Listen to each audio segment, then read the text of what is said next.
Máquinas em ritmo acelerado. As colhedeiras passam e provocam mudanças na paisagem rural. Levam toda a produção que encontram pelo caminho e deixam campos abertos para trás. O caminhão já está à espera. Em seguida, elas depositam o cereal na carroceria do veículo. As áreas de várzea ficam ainda mais nítidas onde as colhedeiras passaram. As aves, especialmente as garças e os tuiuius, símbolos do Pantanal, então aproveitam para procurar alimento. É justamente no período da colheita que a maioria delas já reproduziu. Se ainda houvesse ninhos com ovos e filhotes na lavoura, eles poderiam facilmente ser esmagados pelas colheitadeiras. Aqui no sul do estado, o arroz perdeu espaço com o passar dos anos para a soja e o milho, culturas tidas como mais rentáveis, mas ainda resiste em áreas de várzeas como esta. Júnior é um dos poucos produtores que insistem em cultivar o cereal na região. O produtor adotou o sistema camaleão. Planta soja no verão, depois entra com o arroz na segunda safra e volta a plantar soja na primeira safra. Quando o inverno é mais seco, cultiva milho. Ele plantou arroz em 200 hectares em fevereiro deste ano na safrinha, como alternativa de rotação de culturas. Ele espera obter uma produtividade de 100 sacas por hectare. Baixou bastante a quantidade de produtores, que a gente conversa, tem uns 2 ou 3 produtores. Áreas principalmente baixou muito, né? Tinha uma área significativa. Esse ano, que eu sei, nós plantamos aqui 200 hectares, tem um vizinho que plantou mais 100, mas reduziu bastante. Até para comercialização de produtos defensivos está sendo difícil, a gente está tendo que buscar em Rio Brilhante, em Miranda, que são áreas que tem mais produtores. Na safra 2016-2017, o Brasil deve colher 12 milhões de toneladas de arroz. Mais de 70% da produção nacional está concentrada no Rio Grande do Sul.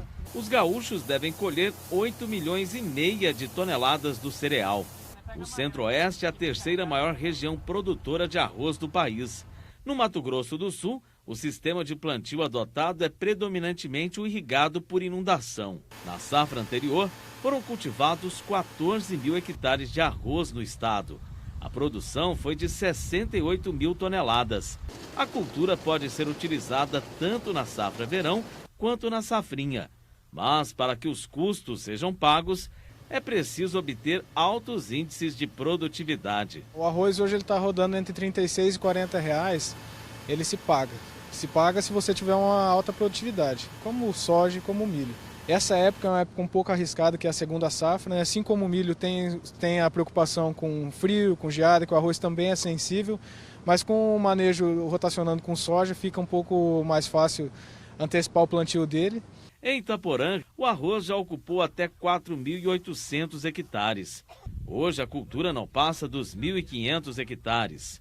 O presidente do Sindicato Rural afirma que o cereal já foi o carro-chefe da economia do município, mas deixou de ser atrativo economicamente nos últimos 10 anos. Com o tempo, o produtor foi se capitalizando acima do arroz irrigado, mas com as políticas econômicas, custo de produção alto e tudo, o arroz deixou de ter a sua viabilidade econômica. Então, o que aconteceu? Essas áreas foram tomadas sendo viável o plantio de soja nas áreas de várzea onde se cultivava arroz. Otávio Vieira de Mello observa que a cultura do arroz pode ser bem atrativa e ainda trazer um bom retorno aos produtores que desejam ter uma alternativa viável na safrinha. O arroz teve uma retomada novamente e ele está tendo uma viabilidade aí de 100, 120 sacos por hectare. E serve também para um controle rotacional de plantas daninhas e também uma viabilidade econômica do produtor, porque nesse período essas áreas de várzea elas ficam paradas. Para ela não ficar impossível, o produtor está entrando em janeiro com plantio de variedades precoces de arroz. E com isso ele tem uma viabilidade, ou seja, um complemento de sua renda dentro da sua propriedade.